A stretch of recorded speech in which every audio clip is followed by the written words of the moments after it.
Halo,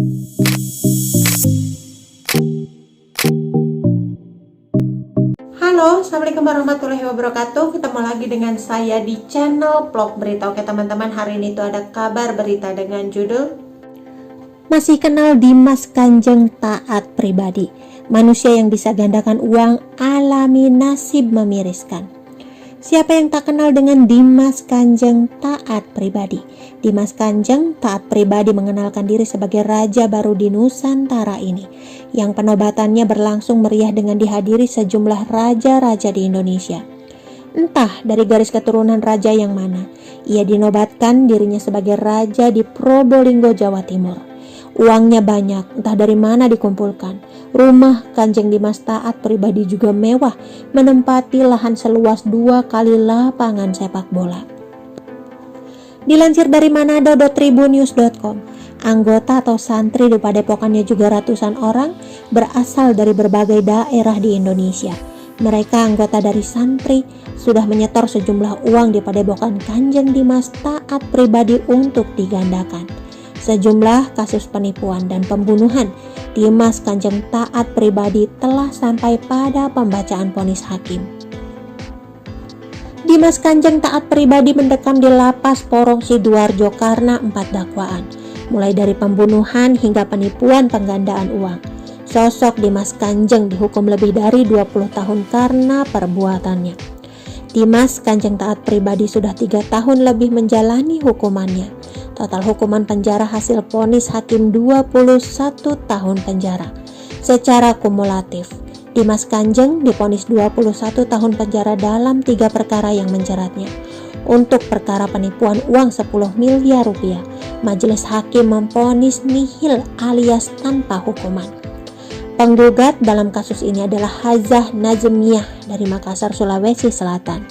Alasan majelis hakim, undang-undang tidak mengizinkan adanya hukum kumulatif lebih dari 20 tahun. Sementara itu, Dimas Kanjeng merasa bersyukur atas vonis nihil dari Majelis Hakim Pengadilan Negeri Surabaya.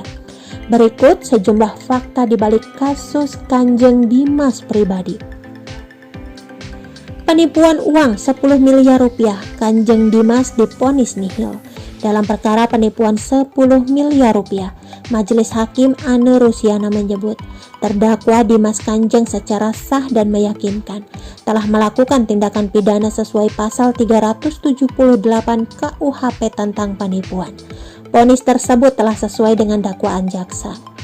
Namun, Hakim Ane memvonisnya dengan vonis nihil karena Dimas telah secara akumulatif menerima hukuman penjara 21 tahun. Tapi, sebelum perkara ini, terdakwa sudah menjalani vonis penjara dan kasus pembunuhan selama 18 tahun penjara dan kasus penipuan selama 3 tahun penjara. Hukuman penjara secara akumulatif menjadi 21 tahun, kata Hakim Ane pada Rabu.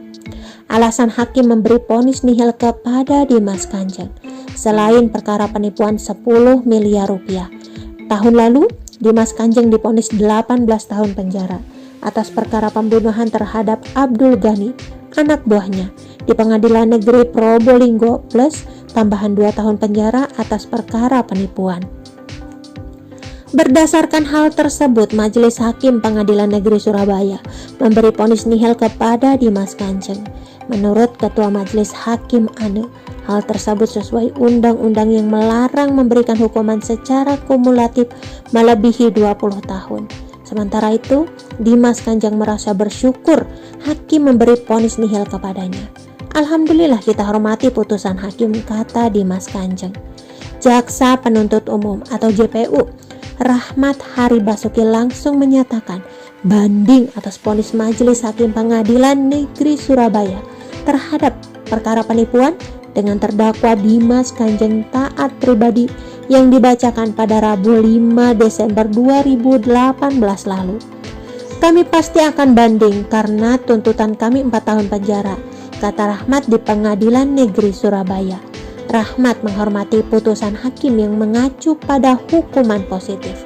Dilansir dari manado.tribunnews.com, yang menyebut undang-undang secara kumulatif tidak memperbolehkan hukuman melebihi 20 tahun. tapi kami punya pertimbangan sendiri tentang tuntutan kepada terdakwa, jelasnya.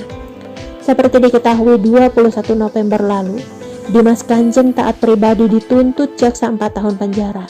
Dimas Kanjeng dianggap melanggar dengan pasal 378 KUHP. Jo pasal 64 ayat 1 KUHP akibat perbuatan terdakwa Muhammad Ali korbannya menderita kerugian 10 miliar rupiah. Oke teman-teman, itu sedikit berita dari channel Vlog Berita. Sampai ketemu lagi di berita-berita selengkapnya. Assalamualaikum, bye-bye.